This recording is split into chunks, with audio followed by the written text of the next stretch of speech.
One.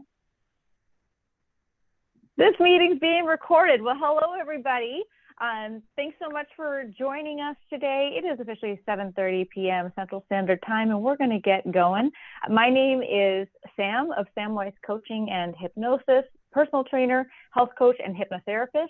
And I am thrilled to host this series of health and wellness Q&As where I interview people who specialize in topics that can have a huge impact on our overall health and wellness. Today, I'm joined by my friend Matthew Graham, partner at the Miliare Group. And Matthew, we've never discussed this. Have I said that right? Is it the Miliare? It's actually Miliare Group. So. Oh, thank Miliare. you. Yeah. I appreciate that. The Miliare Group. Yep. And so Matthew's going to talk to us all about financial well-being and what you can do to improve your situation regardless of where you're at. Welcome, Matthew. Thank you so much for joining me. Truly, I'm grateful to have you here. Money and finances, they are a tough subject. Not many of us are open to talking about our financial situations. And that's a problem because it's one of the top causes of anxiety in the US. I'm sure that applies to North America and so many places around the world, but that's just the stat that I found. And anxiety crushes our motivation and our drive to do what we want to do to live our happiest and healthiest, let's see if I can talk tonight, healthiest lives. So chronically, anxiety is correlated to all sorts of illnesses because it lowers our immune system. So this is a really, really important topic, and I am so grateful to have you here. Just really quickly, when I did a quick search online, numerous articles showed that one of the biggest reasons people struggle with money is because there's just a huge lack of knowledge about it, which, yeah, you know all about this, and people are afraid to admit it. It can feel really embarrassing to admit to not knowing, and many don't know who to ask or where to start, and it can feel overwhelming. And that's just so sad because financial literacy is not something that we were taught in schools. I mean, we were probably taught, most of us were taught math. I don't know where we weren't taught math, but, math, and some of us maybe took economics or something like that, but that's not the same as managing your finances. But people like Matthew are here to change that. So I'm so glad everyone is here who's on the call. And for those that are going to watch the replay, I'm glad that you're watching the replay because we're going to not only increase your understanding around finances, but also talk about ways to improve your financial situation, get out of debt, save more, plan for a healthy financial future, and even work on your money mindset a little bit. So if you have questions, feel free to type them in the chat box. Either I or Matthew will be monitoring that. And of course, we'll also leave time at the very end for a Q&A. So Matthew, let's start by sharing your story. You didn't always have the same relationship with money as you do now. So how did you get to where you are?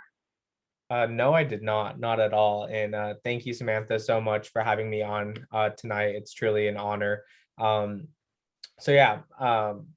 grew up around a very bad mindset of money. Money was the root of all evil. The only way that you could have a large sum of money was if you did something sketchy, if you were not the most ethical person, right? That was a constant thing in my life of just about money. You know, you see someone driving around in a nice car, oh, he probably scams people, right? Or he probably did it the most ethical way. So that was always my mindset. And really, it started pretty young. My dad was in banking. So I was always around the conversation of money, retirement. So it really started really young. He always poured into me and, have a fruitful retirement, save for retirement. But no one really ever listens to their parents completely, right? I had to go through my own trials and tribulations to really understand it. So I started back 7 years ago in the food industry. I rose my way into management and leadership, and I started making pretty good money for myself at a young age. And I learned very quickly that if doesn't matter the amount of money you have, if you can't manage it, there's no relationship with it, and you have to have a really good relationship with money. And that's kind of what we're going to be talking about tonight on the mindset side of things. So throughout my career, I always kept losing money, making more money, losing money. And then I really found my passion in the industry that I'm in, which is the financial industry. And I found a passion to really have a good relationship with money. It finally clicked for me. It finally was just like, this is where I need to be. Not only because it helps me understand money a lot better, it helped me get a better relationship with money, but also now I get to help others understand the exact same thing. Because Samantha, you are so correct. We were not taught financial literacy in high school and college. We were taught math and economics, but when have we ever, really used that type of finances before? Only 17 out of 50 states in the United States require at least one class on personal finances. Only 17. Wow. So there's a huge need for financial education. Financial literacy is the number one economic crisis in the world right now. It is the number one thing that will make or break a household. It's the number one cause for divorce. It's the number one cause for stress and anxiety. It's very high up there for the number one causes of suicide as well, especially when we're hitting recessions. So it's really become my passion to help educate people. Samantha and I have been talking about this for months that we want to hold this class, and I'm so happy to be doing this because it's really where my passion lies, is just educating and talking to as many people as possible and just really having them understand the concept of money and the true meaning behind it, because it's a beautiful thing once you understand it. Money is not the root of evil. Money does not buy happiness, but it can sure definitely help out a lot with getting to pure happiness. So that's what I'm hoping to kind of be able to help a lot of you guys with by the end of this call tonight. Yeah, it can make things easier. It can't buy happiness, but it can, if you don't have that stress, life can feel a little bit easier. Oh, I'm going to let one more person on in there. Hi, Sylvia. Thanks for joining us. So Matthew, let's just quickly talk about when you say financial literacy, and even when you say having a good, healthy relationship with money, having a good relationship with money, what does that even mean? I always compare it to relationship with like your significant other, right? Yeah. It's the exact same thing. It's hard work. You have to have discipline. You have to have empathy, right? It's the exact same thing. It's not easy to have a relationship with money, but it is, if you're serious about it and it's something that you are really trying to focus in on and truly understand with it, it is hard work. It is going to take some time to truly understand it. It's going to time to get in the habit of saving. It's going to take time to make sure your significant other is on the same page with spending habits. It takes a lot of hard work and discipline. So if you treat it like a relationship with your significant other, and you have a good relationship with your significant other and you treat it the same, you will eventually have a good relationship with money. So that, I think that's where I kind of tie into like that relationship with money. It's just like a personal relationship. And then, so what is financial literacy? What if someone were financially literate, what is that? That is basically, in basic terms, not understanding personal finances, not how to budget a checkbook, not how to write a check. It's not understanding what comes in and out of your bank account. It's not understanding necessary and unnecessary transaction. It's not understanding the needing of saving. It's really it starts at the basic level of just managing your simple basic finances. And right now there are 7.8 billion people in the world, and over 5.3 billion are financial illiterate. So that's only leaving roughly about 3 billion people, a little bit less than that actually understand the true concept of money. And that's pretty much close to the 1% of the world. That's, it's funny because I totally want to go down this rabbit hole and learn more about that. But I know the reason people are here are to be able to help their situation. So I'm going to move on. And of course, if people have more questions pertaining to financial literacy or having a good relationship with money, please speak up or write in the chat box. 100%. But okay, so I don't know everyone in the audience. I know a few people, but I certainly don't know everyone's finances. Everyone's coming from a different financial situation. But if someone wanted to start changing their financial situation, what is the first step? Yeah, so I'm just taking a look at, I wrote down some notes to make sure I keep my train of thought on pace tonight. I totally get it.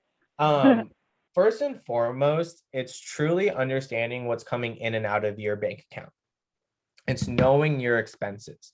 Like I know my exact monthly expenses that I have every single month, and that's consistent, right? That's not it's not a variable product. It is my still amount of money that comes out of my paycheck or out of my bank account every single month. So that's the first step, is just knowing that number, right? Then after that, it's really finding your financial independence number. I call it your freedom number, right? So that is the number that you need to have sitting in your bank account to know how much money you need to have, basically, to not work another day in your life, to how much money you need to have in retirement, essentially, so you don't have to go back to work at the age of 75, 80 years old. It's the amount of money you need to have to where you don't run out of money. Because right now, that is the number one concern for people going into retirement, is if they're going to have enough money for retirement. Start cutting out unnecessary expenses. So that is subscriptions, right? That is eating out, right? That is just going to the movies, little things like that. If you're really wanting to tie down and cut down on your expenses and really getting that first step to being able to start saving, because right now, -1% of Americans are saving money. -1% of Americans are currently saving. It's less than 0% of I don't people. even, right. Negative. So, I mean, aren't the 1% actually saving? But that's not even equivalent, because there are so many people in debt. So that debt ties into it as well. People are paying off money that they already have spent. So it's in the negatives, essentially. There's so much debt right now that people have. Let's see, 44% of America, or I'm sorry, 33% of Americans have a credit card debt. Yeah. So it all takes that into consideration. And then lastly, it's a 60-30-10 rule that I've learned. You're supposed to live off 30% of your income. So, or I'm sorry, live off 60% of your income. Okay, so that is your known expenses going out, and basically your daily living, getting a haircut once a month, getting your nails done, eyelashes, right? Things that allow you to continue your way of life. That's not including eating out. That's not including your expense, like your activities Fun. and whatnot.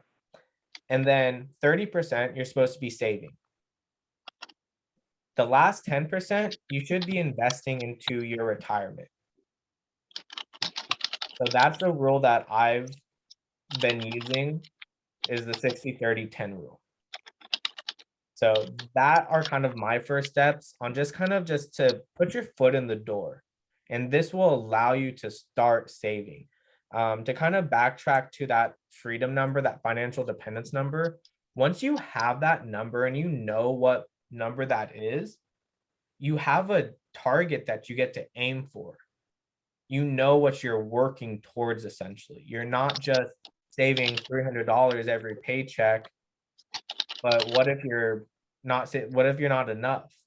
You need to at least be conscious that, okay, $300 right now, but in a year I need to bump it up to 500, right? Whatever that number is. And that's what I really help a lot of people with, is finding out that financial independence number. I figure out that number for you to know how much you need to have in your bank account to retire and not work another day in your life. If you want to retire at 40, 50, 60, 70, and whatever number you want to retire at or age you want to retire at, I'll figure out how much money you need to have to where you will never run out of it. And I give you a very structured plan on what you need to start saving today to be able to hit that number. Right? So that's where I would really start, is knowing what comes in and out of your bank account, finding out that financial independence number, cutting out very unnecessary expenses, and start living off 60%, saving 30%, and investing 10%. So, and I heard you say earlier, like that 60% is really, that is what your necessities. That does not include dinners out. It doesn't include fun.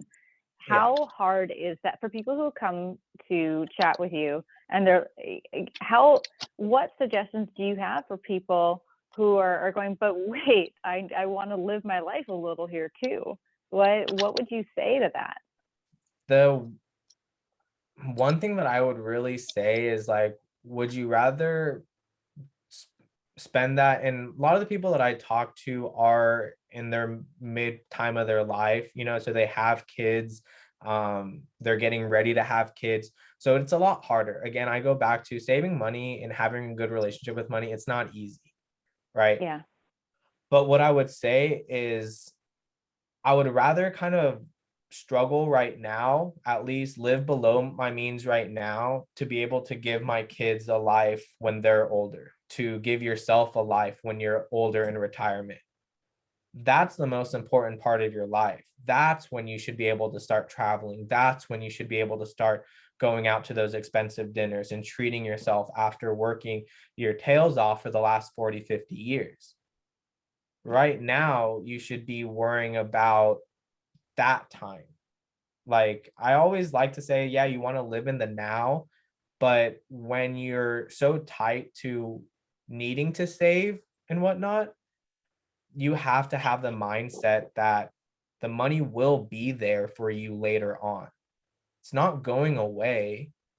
It's not disappearing to some account that you're never going to see again. It's just, and that's where that discipline comes in. Like, it's where you can't pull out of the savings account. It's putting in an account that's not linked to your checking account, that you can just transfer it over with the tap of a button. So that's how I really say it, is like, you have to look at the bigger picture. You have to look at the long term of things.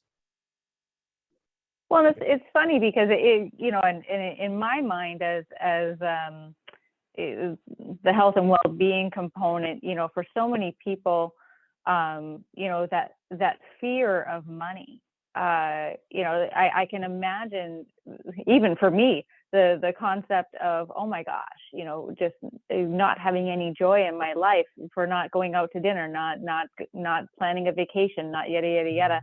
And yet I had to check myself a little bit, and I thought, wait, Sam, how much meaning are you putting in these external things? True, like, and this is a very large conversation, and maybe it's a sequel to this call. But so much of us put joy in things, Yeah. right? Either possessions or experiences. And my mind, I know that I've had several talks with different people. I used to be in relationships where someone was always dreaming of the next big vacation, and I was like, but wait, what about the here and now? What about how do we make today as meaningful?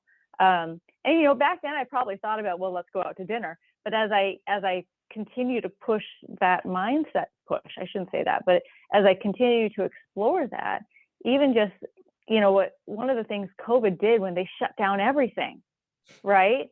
We all of a sudden, it was like being a child of the 80s or prior, and we were going out and playing a game of catch or something, right? And the little things became important. So I know I'm kind of getting off topic here, but I think it is important because I can certainly imagine, based on my own internal response, that others are feeling that way too. That there's people going, oh my gosh, there's no way I'm gonna check my spending, or I don't want to go to nothing or whatever, right? Like, there's a little bit of fear about cutting out fun for the now for more fun later.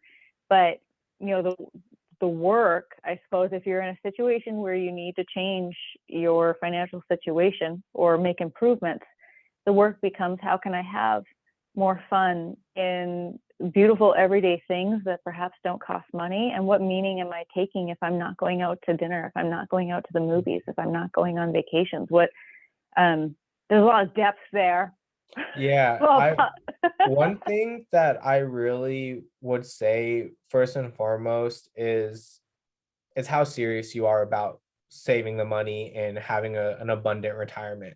That's first and foremost. If you're if your mindset is really not there and looking that far into the future, all you can lead a horse to water, you can't force it to drink it.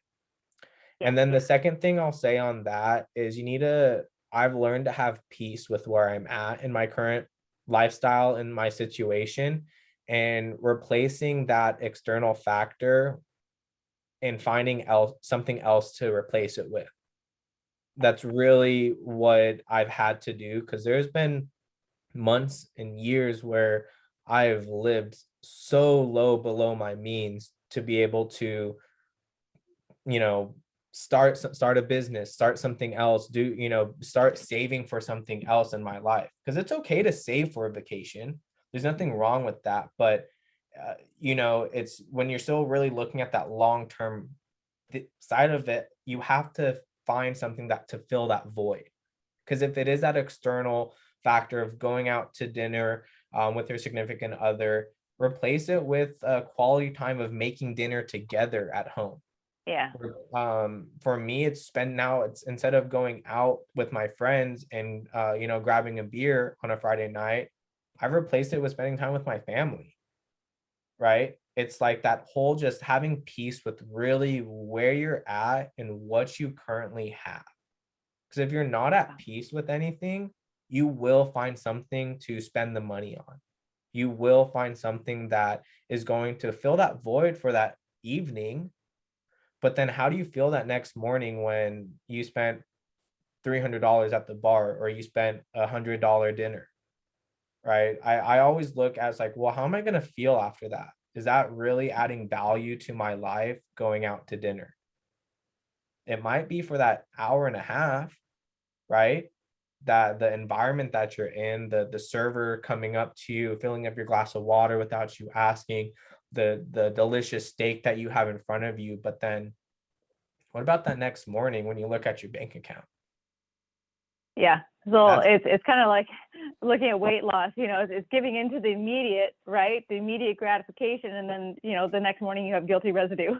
No, 100%. And that's exactly what it is. Like, and I think in today's world, we've been so trained for immediate gratification. It's Instagram and the likes, it's Facebook and people reacting to your things. It all goes hand in hand. And I think that's where you and I have bonded so well with our two, what we do of that health and wellness of your lifestyle. And it all goes hand in hand with your money as well. Yeah. If you need that instant gratification things, find something else that gives you that instant gratification. Change your habit of going out and eating to going on a run, right? Go work out, go do something else that stimulates your serotonin. Yeah. It's finding ways to serve you better. If your goal is to save money, Mhm. because perhaps, the spending isn't in line with what you're trying to do, then there has to be, when you look at I think too many people are going, oh my gosh, I can't give up this. But the Mhm. mindset shift is really like taking the example of dinner out with friends. If I'm not going out to dinner with my friends, how am I internally taking that? What's the meaning I'm deriving? Am I going to lose my friends? Right? I think for many people, if I don't go out with That's them huge. doing the things that they want to do, I'm going to lose my friends. So these are all issues of self-esteem, self-worth. Mhm. Mhm. I mean, I can be a little bit deep here, but I think the message that I want to give to people is we kind of have to look at what meaning are you taking from a situation, and how can we, first of all, eliminate any erroneous beliefs, and turn the situation around to one that serves you better. Find the thoughts patterns, the belief patterns that are going to elevate you to your next level, essentially. 100%. I really couldn't agree more with that than what you just said. That's Okay. yeah. Thanks. Like we're in alignment. Yeah. Okay, so let's talk. We've talked a little bit about the 60-30-10 rule. There's some basic finance tips. Any other finance tips that you have for people who are trying to start changing their financial situation? Because I also want to talk about debt. That's next on my Mhm. list. So just didn't want to segue without, is there anything more that you want to Yeah, just to mention. kind of end that is find someone you truly trust and talk about it with. If that is your significant other, you guys need to be on the same page with the goal that you want to obtain. And then after that, I highly recommend you guys sitting down with someone who does not charge for them to educate you. Because obviously, if you're in a financial hurt right now and you're needing some aid and assistance, going to a big name company, they're going to charge you for their services. I highly recommend you finding someone who doesn't charge to just get educated on what you guys can potentially do with the situation that you're in, and ask for help. It's okay to ask for help. And I think you kind of touched on that a little bit. So many people are afraid to ask for help, they're embarrassed. That's okay. That dude, I always go back and I look back at all these wealthy people. I have mentors that are worth millions and billions of dollars, and knowing their story and where they came from as well, they all went through the same thing that everyone has gone through before. Doesn't make them any different, right? So ask for help. It's okay. I just kind of want to leave it at that. It's like it's okay to ask for help. And you don't know what you Yeah, don't know. And that's where that empathy comes in for yourself. You yeah. don't know what you don't know. Give yourself some empathy for where you're at currently and just kind of aim to be in a better spot. That's the best thing that you can do. And just start. Just start saving. I'm reading Cecilia's comment here too. Makes sense to have that trust, to have a talk with that trustworthy person. Money is so personal. Thanks for sharing. Yeah, exactly. And I think that, gosh, what was I going to say there too? Very few people in life get anywhere completely on their own. Almost 100%. everybody got to where they are because they got help from somebody. So I couldn't agree more. Okay, let's talk a little bit about debt, because one of the biggest producers of anxiety around money is the discussion of debt. What advice do you have for those who have debt, who are trying to get out of it? Student loans, mortgages, I mean, the list can go on and on and on, trying to get your own business up and running. Yeah. How does somebody even start this? So let's first talk about the most common type of debt, credit card debt. Everyone has been in a credit card debt if it's been a balance due, or you use a credit card in general. Even if you have a balance for a month on a credit card debt, you're in debt no matter what. It doesn't matter if it's past due or you're current with it. Everyone's been in some form of credit card debt one way or another. You need to know your balance per credit card, mortgage, student loan. You need to know that on a daily, weekly, monthly time frame. You need to check in on it as much as you can. You need to know the interest rates on that debt. And then you need to know your minimum payment on it. And the reason, and I think everyone should know their minimum payment. If you just go log into your credit card account, it obviously should just tell you your minimum payment every month. And the reason why I say that you need to know your minimum payment for every single debt that you have is because if I've talked to clients who have 7 credit cards maxed out, and it's like $30,000 in credit card debt. I've seen from the worst to it not being so bad where it's manageable. Let's talk about on the highest extent of credit card debt. You need to start tackling the credit card that has the highest balance and the highest interest rate. Tackle one credit card or one massive debt at a time, and then pay the minimum payments on the rest of the debts. Because if you start trying to throw 500 here, 500 there, 1,000 at this next one, you're not going to get anywhere with it, because then you focus on the other 4 the next month. But then while you're focusing on the other 4, the interest rates climb on the ones you're just paying the minimum to. Interest, it can work for you or it can hurt you so bad. If you have an interest rate of 24%, which is I think is the average credit card interest rate, it's 24%. That's Wow. doubling every like year and a half. So every year and a half that you have a debt on it, your interest balance is doubling. So that's why I recommend finding one credit card that has the highest balance and the highest interest rate. Focus on that. And once you clear that, you move on to the next highest balance with the next highest interest rate. Still paying the minimum on all your other credit cards, on all your other debts, excuse me, and work your way down. Another tip, and a lot of people don't like it, cut your credit cards in half. It's Just have one decent. or two credit cards. Mm-hmm. Yeah, because I mean, I have like 7 credit cards, and there has been times where I've had to cut them before because I am just I can't spend it. Like I think everyone can spend that money, right? You'll find it one way or another to do it, and I think a lot of people have a bad mindset about credit cards as well. There's a good way to use credit and a very poor way to use credit, and we're taught a very poor way to use credit in today's society. It's free money. You'll pay it back later. Yeah, you have to pay it back later with a 25% or higher interest rate on it. Like that's insane. I wouldn't want to owe that much money.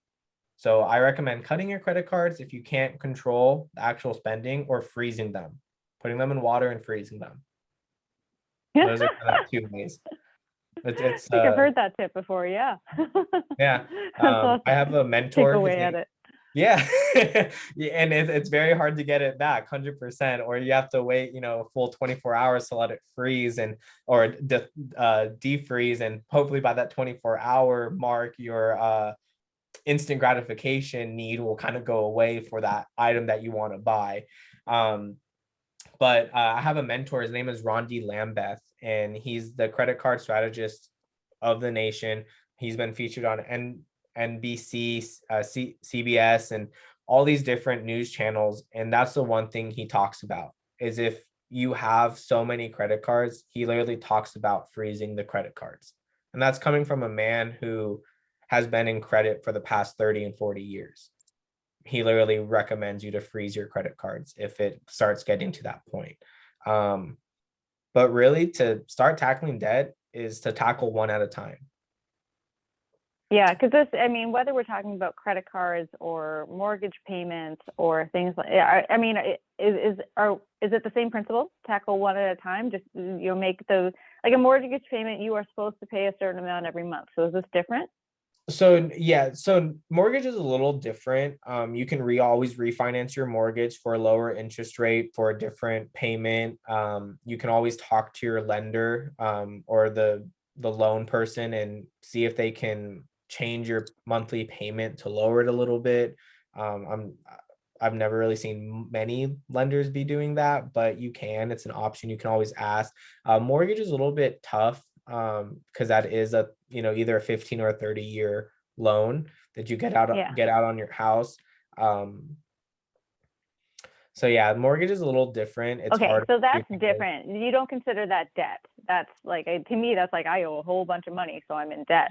Yeah, so I was actually going to be touching on one of your things, and yeah, so I don't put mortgage into debt per se, because we'll talk about that later then. Yeah, mortgages. Yeah, I wouldn't put mortgage into an actual debt. Debt would be credit card, student loan debt, auto loans.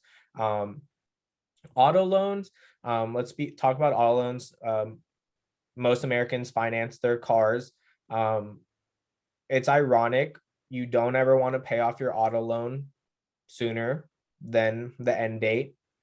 But what you can do basically is pay it off until you have like $100 left on the car, and then pay like $1 for the next 100 days till your actual end date of the car. Because if you pay off that loan early, can actually hurt your credit score. Does it really?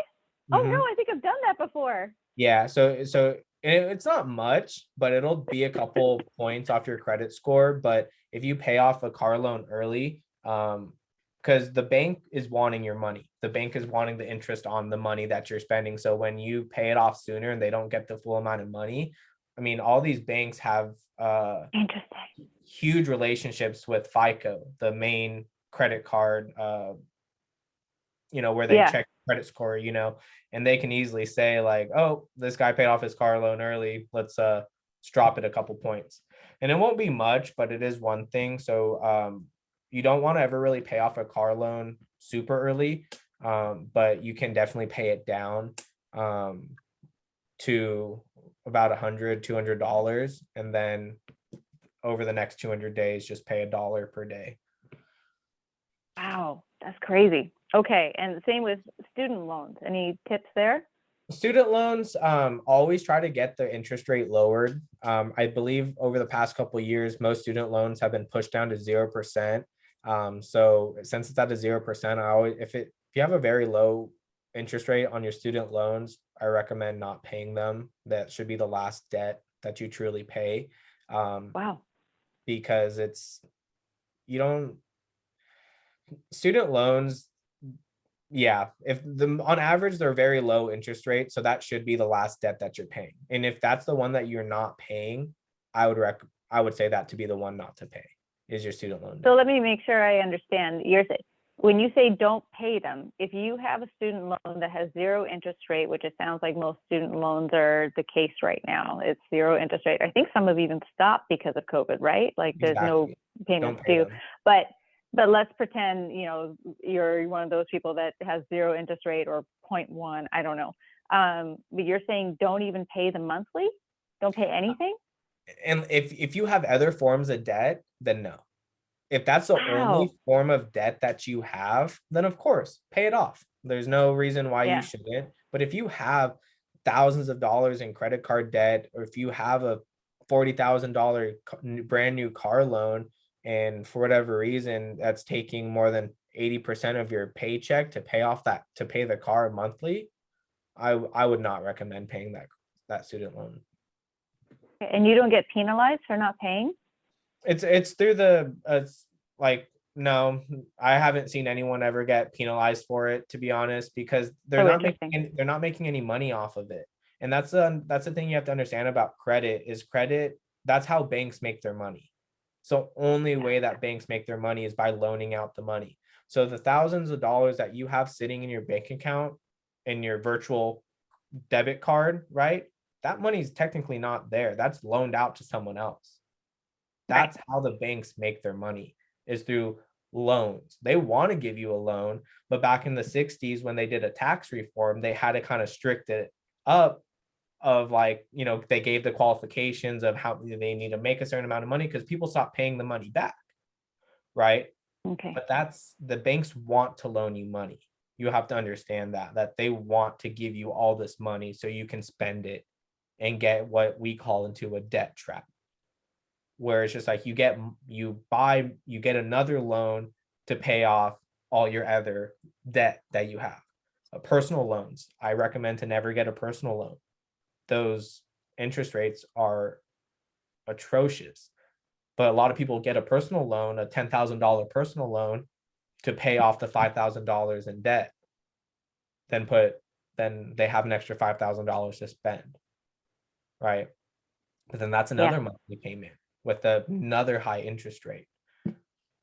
So, especially with the student loan, if it's so low, I wouldn't. Now let's talk about a student loan that does have an average interest rate, let's say 5, 7, 8%. I don't really think I've ever seen a student loan higher than 10, to be quite honest. It would have to be a really unsubsidized student loan. But that, of course, I would pay the minimum payment that you have on it, because that 8% interest rate, that would, double every 5, 10, 7 years. So if you take a long time to pay it off, that interest rate, it will hurt you more than anything. Okay. So in general, when talking about debt, what you want to do is take whatever the largest debt is in your life right now, whether it's a credit card, student loan, whatever. Probably not the student loan, but auto loan, whatever. Take the highest one and the one with the worst interest rate, and make payments towards that and minimum towards the others. Is that an accurate summary? Yes, that is correct. And put the most amount on that highest balance and that highest interest rate that you have, that one specific debt. Put as much money as you can to it. Take it away as quickly as possible. that's where living below your means is so critical. That's where having that mindset that if you're in that position with that amount of debt, you need to get out of that. And that's where I kind of am I don't mean to be serious about it, but it's also a very serious thing being in that amount of debt. Because if something were to unfortunately Yeah. happen, that debt does not just go away. That debt gets passed on to your next of kin. That could be passed on to your child, your spouse. But then at the same time, they just also lost a form of income to help pay off that debt. So it kind of just I'm debt is one of my most like important things that I love talking about, because it's the number one thing that's really hurting Americans right now, is being in what I call a debt trap. It's you get in more debt to get another debt, essentially. So put as Yeah. much money as you Okay. can for it. Live frugal when you're trying to pay off debt so you can have a more abundant life later on. Yeah. And I'm again, in my mind, I can just hear someone saying, I'm not giving up my wine every night, or I'm going to buy the beautiful meals. And yeah, like it truly is like, there is a fear there of, if I don't have this, I won't be happy. And I want to challenge that, if, gosh, I can hear so many voices in my head right now. Yep. Of people really struggling with that, right? So It's very hard. right there, I think we have to, if this is your situation and you are struggling financially, the idea of quote unquote giving up something, we need to work on that, because this is a blatant thing, and people are probably going to hate me for saying this, but if you don't have wine every night, it's going to be okay. Yeah. So what does it mean if you can't give up wine every night, or whatever your vice is that you're spending money on needlessly? Hold on. Well, if you can't, I need to think through this sentence very clearly. If you can't give that thing up, we have another problem entirely. Yeah. Right? Come talk to me. Mm-hmm. Yeah. Plug hypnotherapy right there. Yeah. All right. So let's talk a little bit. So we've talked about debt, and people let's pretend they're in. Okay, so I'm paying off my debt. What if they don't have enough money to save? Let's talk about that 30%. Mm-hmm. What if they have a financial status that just doesn't allow them to save? What do you want to say to that? The easiest thing that I can say is get a second stream of income. And that's okay as well. I've worked 2-3 jobs at one point before. It's sometimes that's something that you need to do if you want to go out and have those nice dinners, you want to have a new car, things like that. You have to get a second stream of income. If How that's hard is that? I mean, like, let's talk about what are those realistic opportunities for, I mean, are we talking about going out and driving for Uber? What's the yeah, second stream of income look like? Yeah. it could start with that. This is a whole, I think, different conversation I can kind of really jump into, because it's time management at the end of the day. Everyone has the same amount of time to do the same amount of things. I've built my business while working a 10-hour day at Chick-fil-A before. It's your discipline in your everyday life on what's the type of life that you want to live. So it starts out with, you can do Uber, get a part-time job that has tips, a serving job. Tips are non-taxable, cash tips are non-taxable. It's let's see, what did I write down? Flipping stuff, flipping couches, that's one way. Shoes, collectibles, there's so many things that you can do to get an extra couple $100 a month into your bank account. Is there like a list of flipping couches? I've never even heard of that. Are you talking about like Airbnb? Is that what you mean? No, like legit, like couches. You go on to OfferUp, you buy a couch for $500, you clean it up, and you sell it for $750. No kidding. I didn't know that.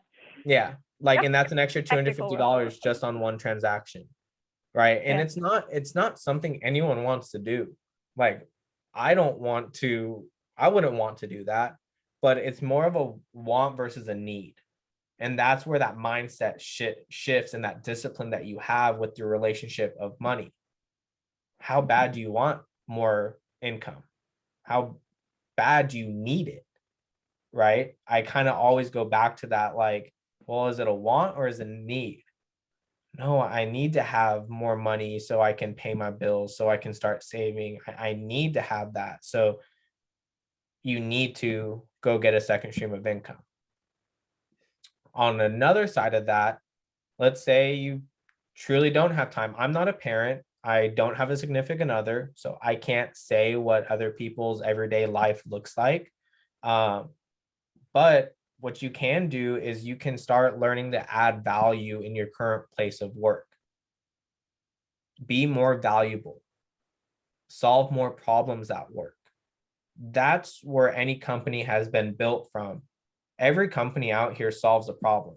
Sam, you solve a problem for people, right? I solve a problem Yeah. for people. Amazon solves a problem for people with convenience, right? That's how any business or any income is started, by solving a problem, adding value to another person. Ask for a raise. Be valuable in your job and ask for a raise. I think that's another topic of discussion, that people are so afraid to ask for a raise at work or even talk about money at work. At one of my old jobs, they said I couldn't talk to my other employees about how much they make. That is illegal, guys. You should be able to talk to your peer and say, hey, man, how much do you make? Oh, I I didn't know make. that. I thought it was illegal to talk about it It or is not something. illegal whatsoever. It is illegal for them to tell you not to talk about how much someone else gets paid. And I Interesting. learned that from a massive company. I had an owner operator from a massive company. I'm not going to say their name, but that's what they told me. And I talked to one of my mentors, and he was like, that's illegal. And he literally brought the law up to me, like the little law code, whatever you want to call it. It's illegal to do so in a workplace. So if that person's getting 22 an hour and you're only getting 20 an hour, you need to go up to your supervisor and be like, hey, why is John Doe getting paid 22? What is he doing that I'm not? And asking, hey, what can I do to get paid 22 an hour? Well, Yeah. you need to do, if he's a good leader and a good supervisor, he'll tell you, well, you need to do X, Y, and Z. You don't do X, Y, and Z well enough. You need to start doing a little bit better. And then that's where you add more value, be a better employee, be a better worker at your job to be able to get that pay raise.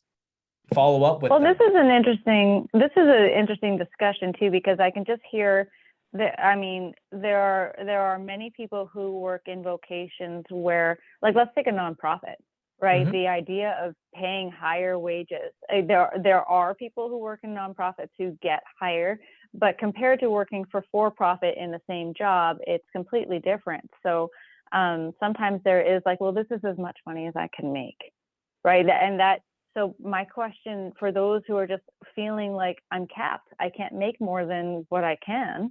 I work for the school district. I work for XYZ nonprofit, and all the money is going towards the animals, whatever it is. Mhm. The question has to be, you know, if you are struggling to make ends meet on your current vocation, what's keeping you there? Right there's a maybe you like your job a lot, maybe or if, and that's a completely different argument, right? But if there's any part of you that is afraid to leave, afraid to either ask for that raise or to say, no, I deserve a job that's going to pay me my worth, that I can survive on. I deserve to survive. I Mhm. deserve to thrive, not just survive. I deserve to thrive. Mhm. That's mindset. Yeah. Right? There's some different issues there. What is keeping you stuck where you are? So there's some exploration, some internal exploration that needs to go on there for sure, because nobody's stuck. Until we're dead, we're not stuck. So Yeah. what's preventing you from making that change that's going to help you be in a better financial situation or There's be a in a position, a company that you like, all that. Yeah, and I think just kind of touching on that's the kind of like and this is, I think that's a lot of the employer that you're with. If they're making you feel like you have to stay, or if you feel that form of security is a huge part of a job why people don't leave. Well, I'm Yeah. secure here, I'm comfortable here.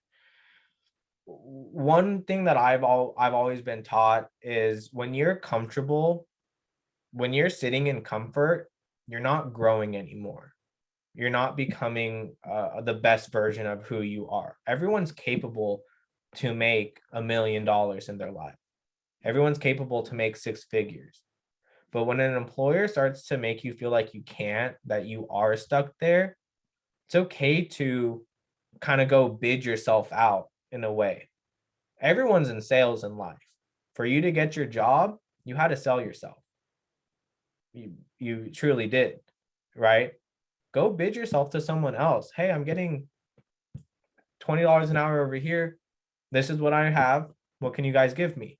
And obviously it can't be that blunt. You need to do it in a very respectful manner, but in a sense, that's how people move up. From doesn't matter what industry you're in, but that's how you get pay raises, to be quite honest. If you're in an industry that's capped, food, retail, there's so many, those are just the main two that, because I've worked in both of them. Those Yeah. are capped industries, right? You can only make 80K a year as a supervisor. Sorry, we won't budge any higher than that. Okay, you go to another retail place. If you like retail and you like that environment, by all means. If you like food and you like that environment, by all means, go to another place and say, hey, I've worked here for this amount of long. This is my experience. Learn how to sell yourself, have confidence in what you're capable of doing. Go to another employer. There's nothing wrong with that. And I think we're so conditioned that, oh, you're at one job and you have to be at that same job for the next 40 years because that's where your retirement's at. That's where you're comfortable at. That's what you know best. Well, if you worked there for 20 years, I'm sure you could, figure out how to work for a new company for 20 more years with a higher pay rate. It's a different mindset. There are many generations previously that stayed at the same job for their entire life, and then they had their pension or whatever it is. But if you are not in a good situation, we need to look at ways to change your situation. Yeah, and change your environment and you change your life. I'm a huge advocate on that. It's the same thing. Change your mindset, you will change your life. Okay. I know we are coming close to an hour, so I want to make sure that we're covering the meat of what everyone wants to know. So we've covered debt. Any more discussion about savings and the best method of saving? Anything else you want to say about that? Just start with the smallest amount. Just start creating the habit. If it's $5, $10, $20, just start. That's all I can really say to just kind of sum it up is just start. So does that mean like taking from your paycheck every month or bi-week, whatever it is? Percent. Take a percent. Take a percent. Sorry. Yeah, I should have clarified that. Yeah, take a percent of your income, because then what that's doing is, doesn't matter if you make $4,000 a month, $5,000 a month, $10,000 a month, you're taking the same percent. And it's not changing your way of living because it's the same percent of money that you're taking out. So take a percent. Start with 5%. And do you recommend putting it in like a good old fashioned savings account? Where would you put it? That I'm a yes for the short term. 100% for the short term. There are vehicles out there to where you can put it in for a long-term thing to where it is liquid to you, that is growing multiple percents rates of return and not a 0.09%. Right. Savings account barely give you anything. So for those who are in a position where like, no, I'd like to see my money do a little more, what would you recommend? I mean, you can go to a credit union. Credit unions are great. They'll probably give you 2 to 3 to 4% at max. I would start with a credit union for your savings account. The next thing that I would move into, and I think that kind of segues into our next topic of discussion, but there's life insurance, guys.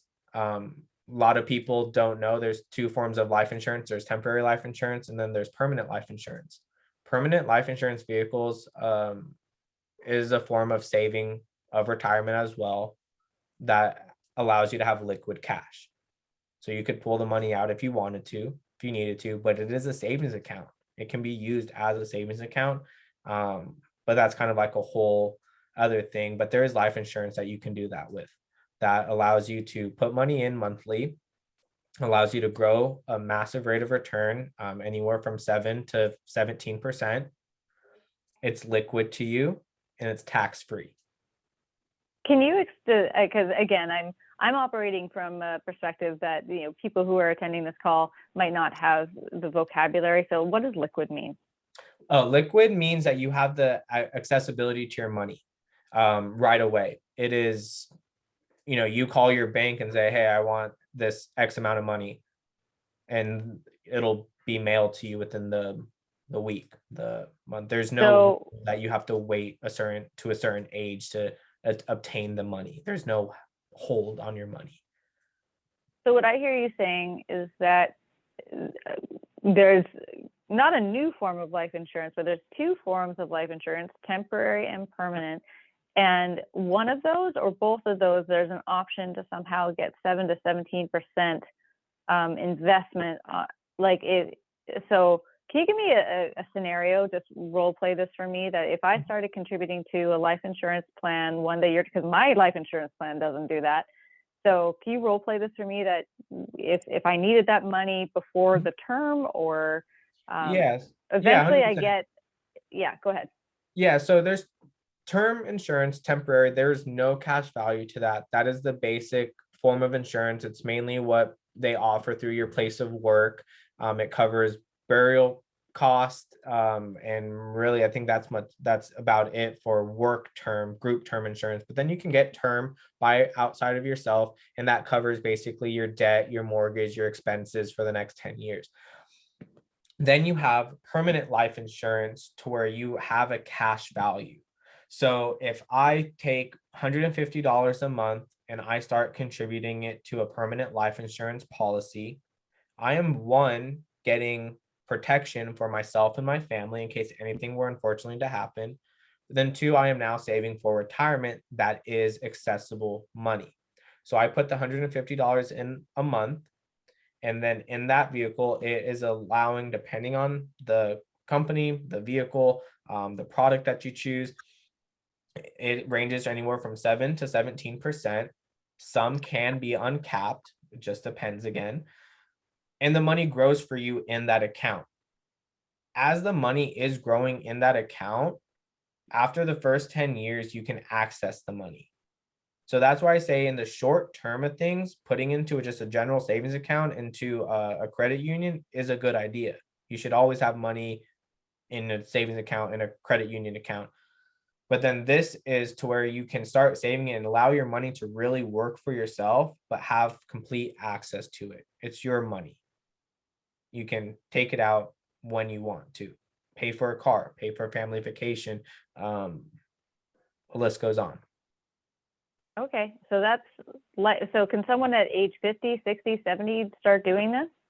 They can. The insurance is going to be very expensive though. That's just one side of it. At that age, I would look at a different form of, there's annuities out there. There's high yield savings accounts that you can do. Those are obviously very risky. But if someone's needing to kind of jumpstart their retirement at a late age in life, annuities could be very great. High yield savings account, things like that. Okay. So, and again, we're right about at the hour. Matthew, there are a couple things that we were going to talk about, savings for retirement. We've now just talked a little bit about life insurance. We're going to talk about the stock market. For the purposes of this call, what are, if you had to kind of pick something that you felt really important to share with any viewers, what would that be?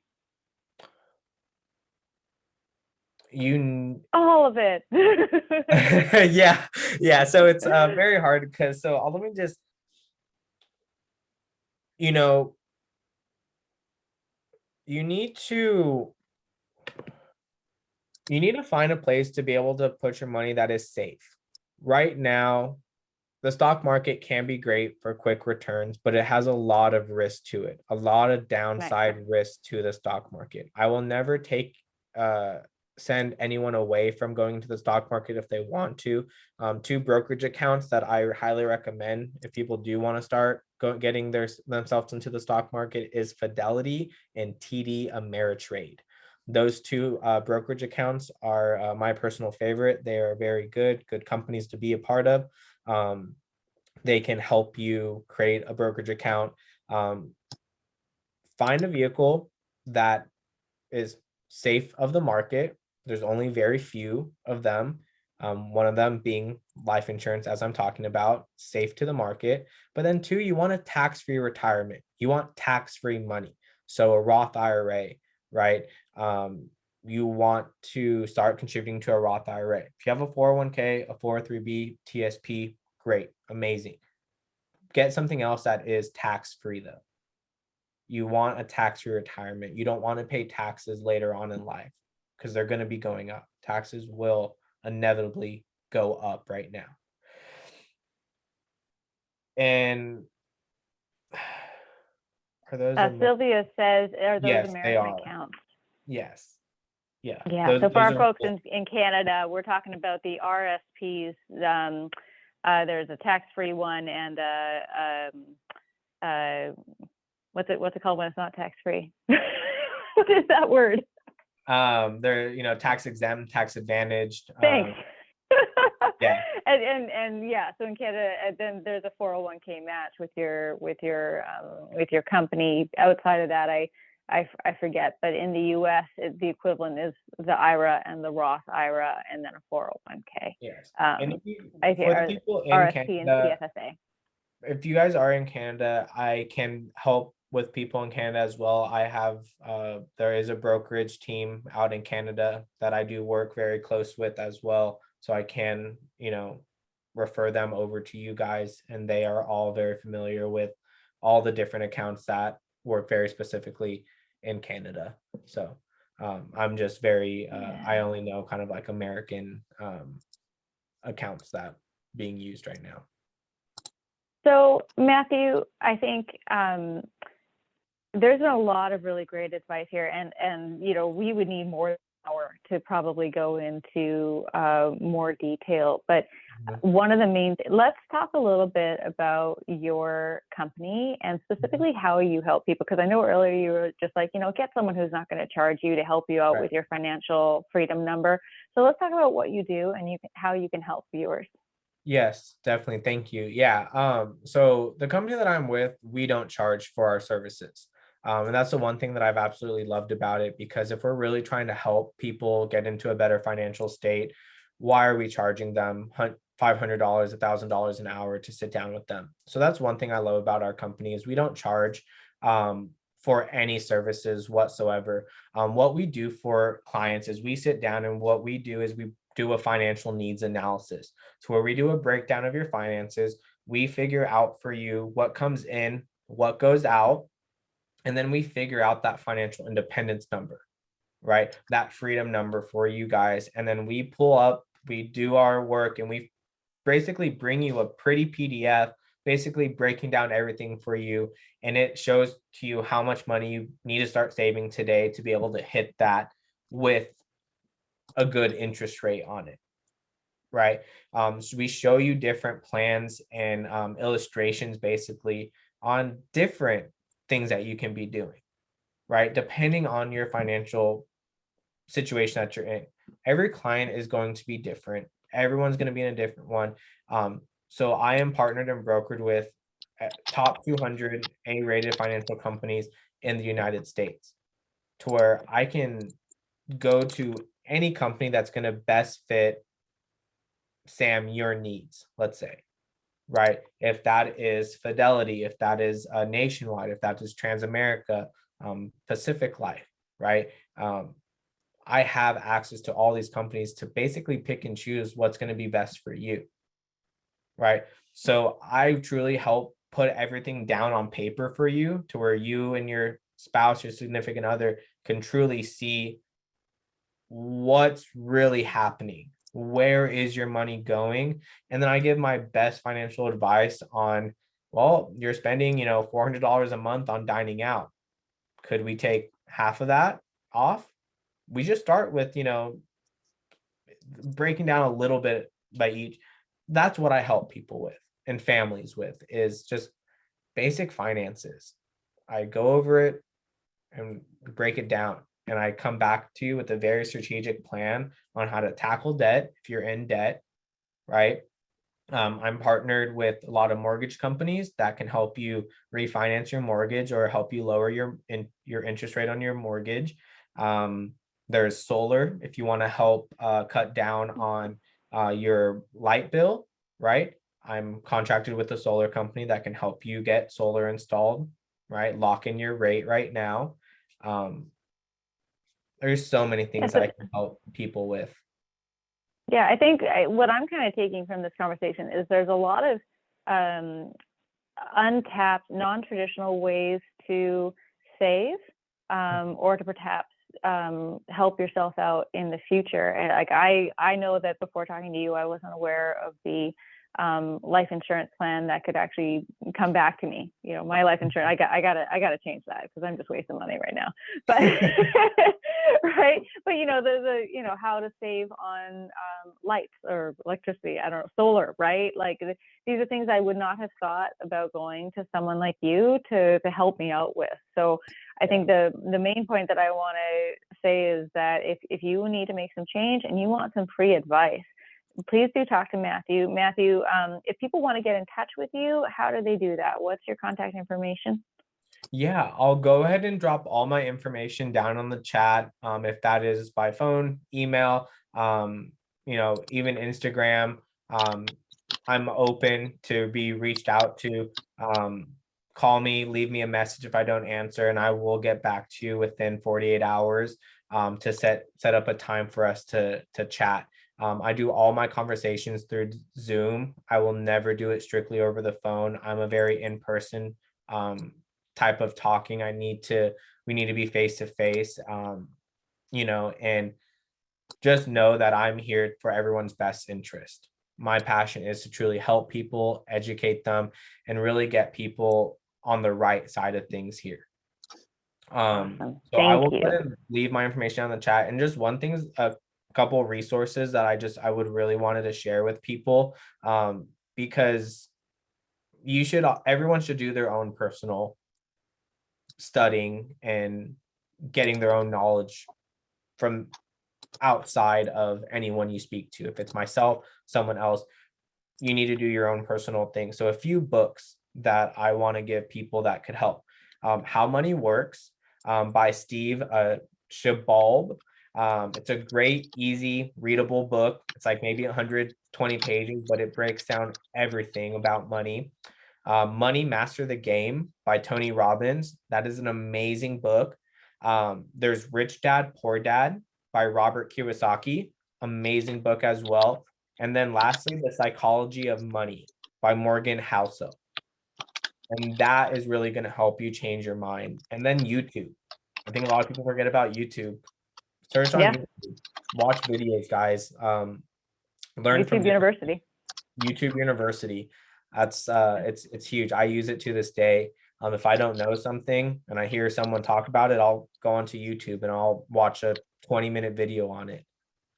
So those are some resources that I just wanted to leave for people to do your own research. Yeah. Carol says, thank you for leaving us your info. You've really given some good motivation to reevaluate. Can you also leave us that list of resources you just suggested? Yes. Yes, of course. like how I spoke for you. Yeah. So I'm going to let Matthew type his information and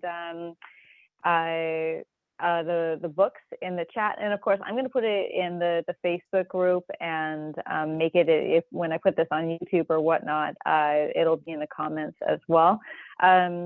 But I want to open it up to the audience. I know we've gone a little past the hour. Is there any questions in the audience that Matthew might be able to answer, or me? Money mindset, any, this might come down to the whole idea of everyone's afraid to talk about their finances in person. But I don't see anything coming. I don't see any hands being raised. So with that, I'm going to wrap things up as Matthew puts his stuff in the chat box.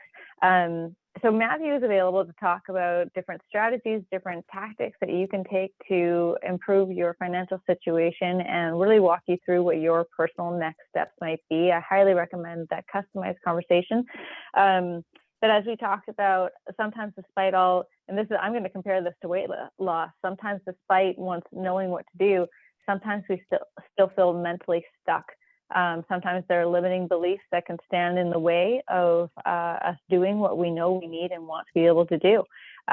So if that is, if that's striking a chord, hypnosis is one of the best things that you could possibly do to be able to seek out those limiting beliefs and be able to move forward so that you can get to your next level. So I'm going to put my information in the chat too, but well, actually, no, I'll just say it and then write my information. It's Sam at samwisehypnosis.com.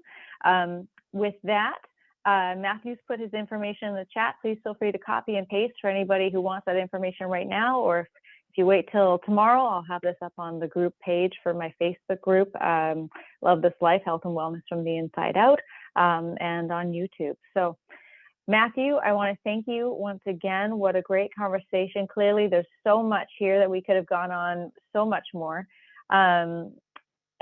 Sylvia does energy work and spiritual coaching. Awesome. Thank you, Sylvia. Nice to know that for sure, that just getting your internal alignment when it comes to money can certainly help. So everybody, thank you so much for joining. Matthew, any final comments, words?